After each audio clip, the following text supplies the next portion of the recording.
I'm working on a cozy gamified productivity tool that is designed to help players stay focused while studying or working.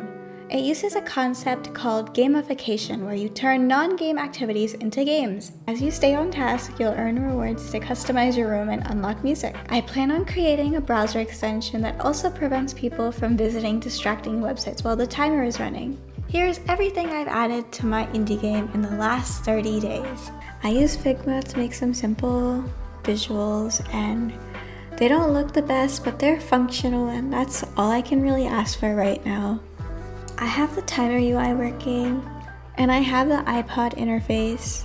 I also have other interfaces like the furniture store and some miscellaneous ones. But that's pretty much it that I have for the UI. I'm really excited to show you guys my progress on the browser extension. If I have the browser open and the game running, it'll tell me if I visit one of the websites in the blocked list. You don't have to worry about privacy or anything, because I don't care for your data. I don't want anything to do with it. I don't want to look at your search history. I'm pretty sure it would just traumatize me.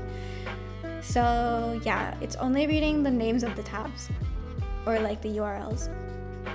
Anyway, I have some cool surprises planned for this feature. In my last video, I asked you guys if you had any suggestions for things you wanted to see, and you guys came back with some pretty interesting ideas. I really like the idea of a witchy themed room.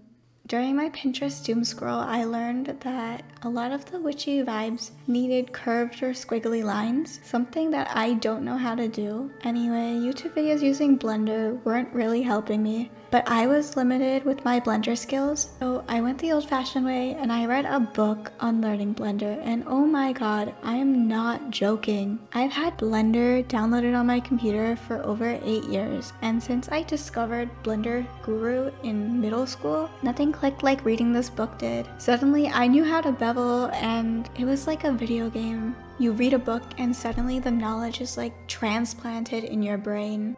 For some reason, my brain associated witch with Halloween, and Halloween obviously reminds me of pumpkins. So that's why I'm modeling a pumpkin. I think I still need a lot more practice, and creating these different types of rooms will definitely improve my skills, which is the entire goal of this project, to grow as a game developer and get better at my skills. And next on my witchy to-do list was a hat. What is a witch without a hat? So I'm so good at making hats. Did you know that I actually made the Wizard 101 hats? Yes, that was me. While everyone else was in elementary school doing the alphabet, I was at the Wizard 101 studio modeling hats.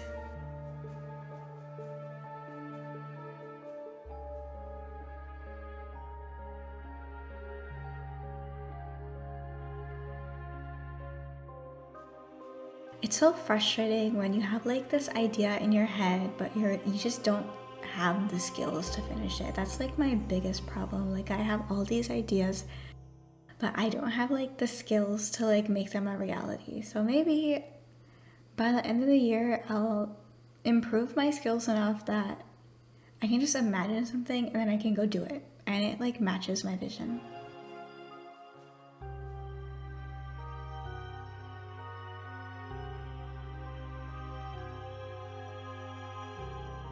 Here are my indoor pumpkins.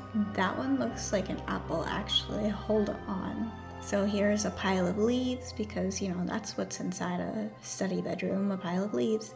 Something that I did like though is the candles. I felt like they added so much to the scene, and it's something that I'd actually keep, and it's something that we could probably reuse for other rooms. The cauldron wasn't bad, but I feel like I could have done better, and I might go revisit it. The bed I had to make do with my current Blender skills, but when I get better at it, I think I have a much better idea. Once I turn on the lighting, I kind of like the vibe that was in this scene. Obviously, with Unity, I need to do some post-processing to get it to look like that. But lighting is in another video, not this one. I put it into the game and I'm not impressed with the color scheme. I definitely need to revisit. Like a lot of the things in this devlog, it is a work in progress. I turned some of the assets I like into prefabs so I can place them better and have more things to test for my build mode. I'm so excited for revisiting this witchy themed room. I feel like once my skills improve, I can do a much better job. If you have any suggestions for other themed rooms, I will look at them in the comments.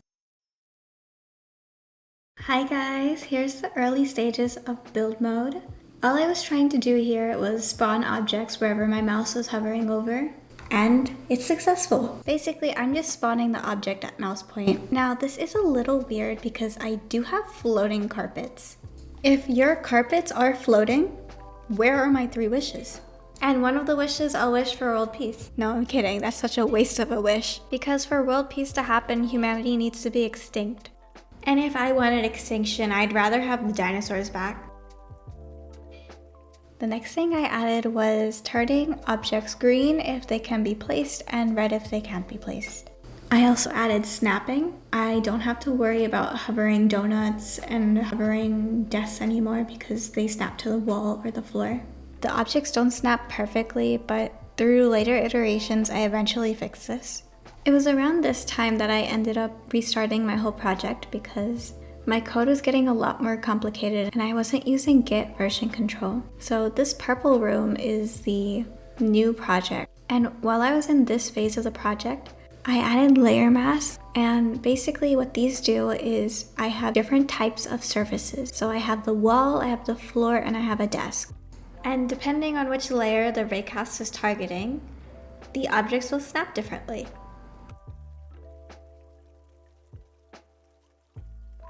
I also added the grid system back, and I don't know if you can tell, Shrek has taken over my project.